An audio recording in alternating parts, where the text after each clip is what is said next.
बिस्मिल्लाहिर्रहमानिर्रहीम। अस्सलाम वालेकुम। इजी होम्योपैथी में आज हम एक नए टॉपिक को डिस्कस करेंगे और उस टॉपिक का नाम है हाई ब्लड प्रेशर।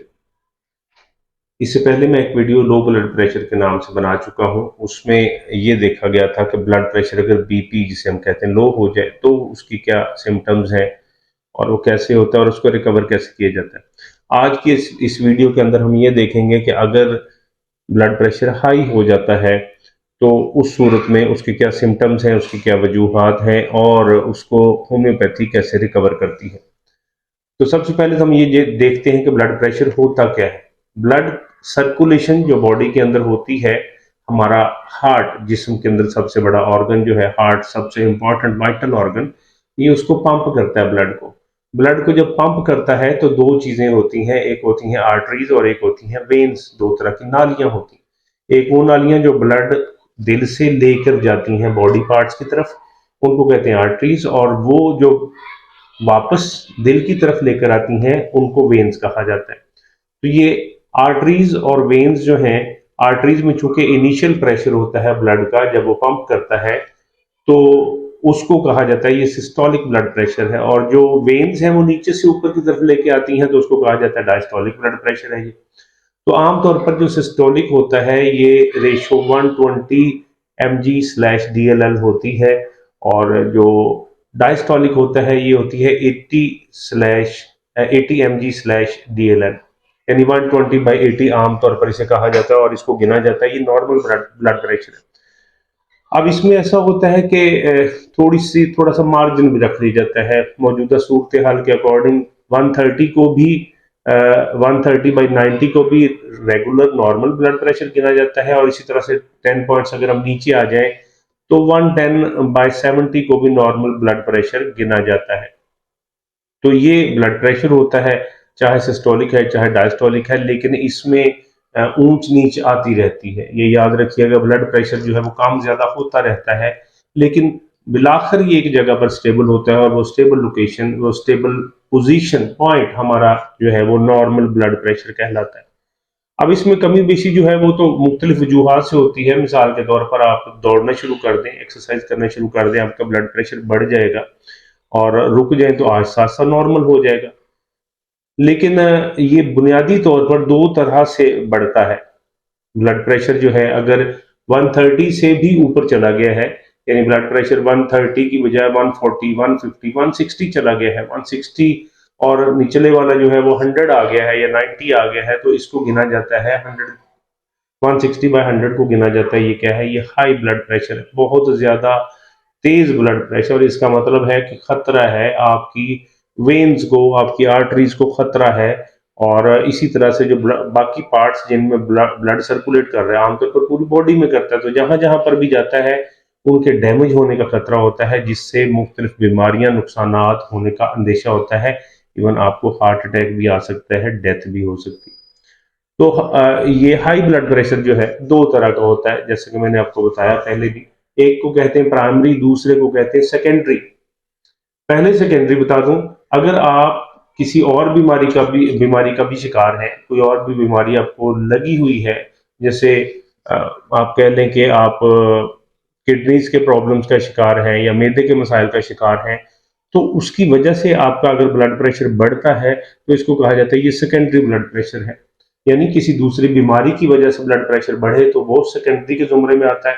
लेकिन अगर आप बिल्कुल सेहतमंद हैं, रूबा सेहत है, कोई इशू नहीं है, आपको कोई और दूसरा मसला नहीं है, और आपको ब्लड प्रेशर के इश्यूज होते हैं, आपका ब्लड प्रेशर बढ़ जाता है, शूट कर जाता है, तो इट मीन्स ये प्राइमरी ब्लड प्रेशर है, ये प्राइमरी के जुमरे में आता है।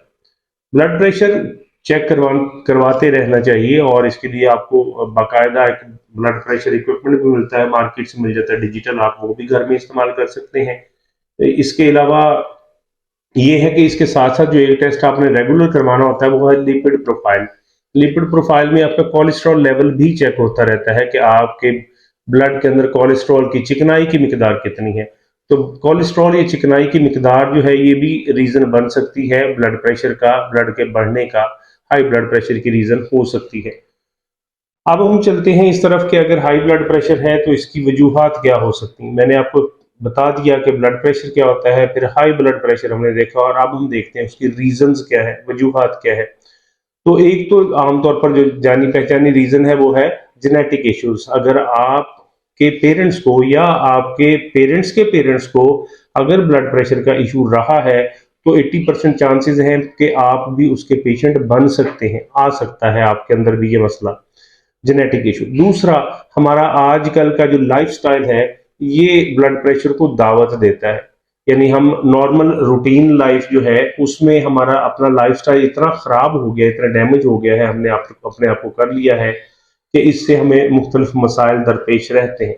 मिसाल के तौर पर हम रात देर तक जागते हैं, 2-3 बजे हम सोते हैं, सुबह दोपहर 2-3 बजे तक अगले दिन तक सोते हैं, फिर उठते हैं। नाश्ते का जो टाइम होता है हमारा वो होता है जब आम तौर पर लंच का टाइम होता है, और फिर उस टाइम पे हम नाश्ता करते हैं, और लंच का टाइम वो होता है जो आम तौर पर डिनर का टाइम होता है, और डिनर का टाइम वो होता है जो कोई भी किसी भी खाने का टाइम नहीं होता।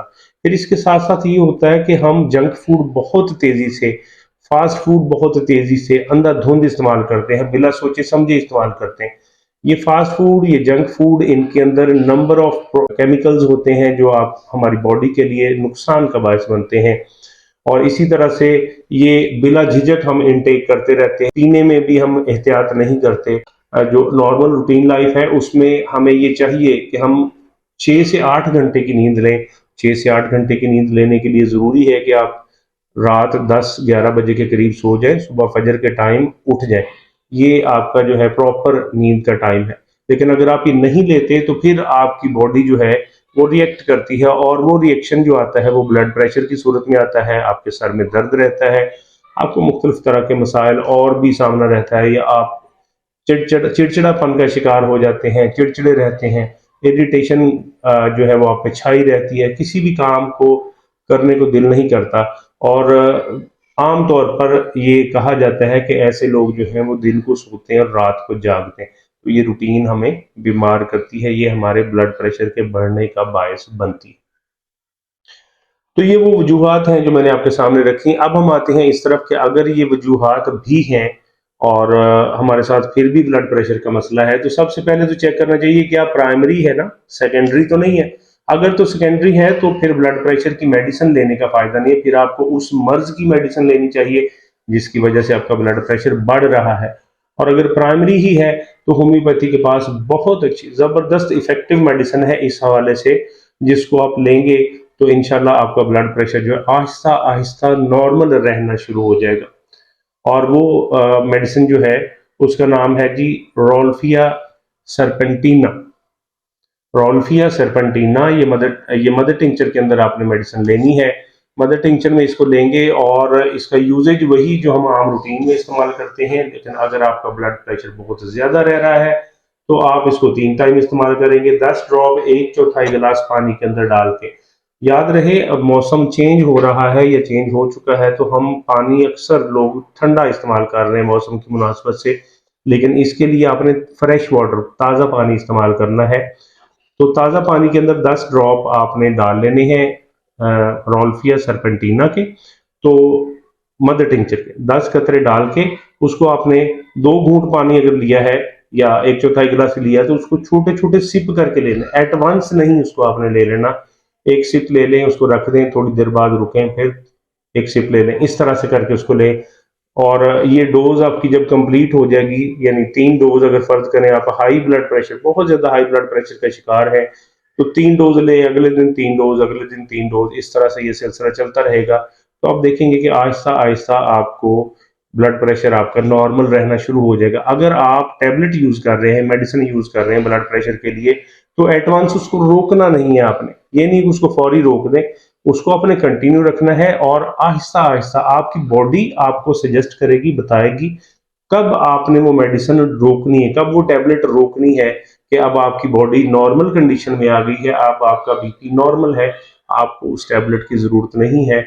ये आपको आपकी बॉडी ही बताएगी। आम तौर पर इसके लिए जो ड्यूरेशन होता है वो होता है 2 माह तक। 2 माह तक रेगुलर इसको इस्तेमाल करें तो आपका blood pressure normal routine life में आ जाता है। अगली वीडियो में किसी नए मसले के साथ, कुछ नई अलामात के साथ आपकी खिदमत में हाजिर हूंगा। तब तक के लिए इजाजत दीजिए। अल्लाह हाफिज।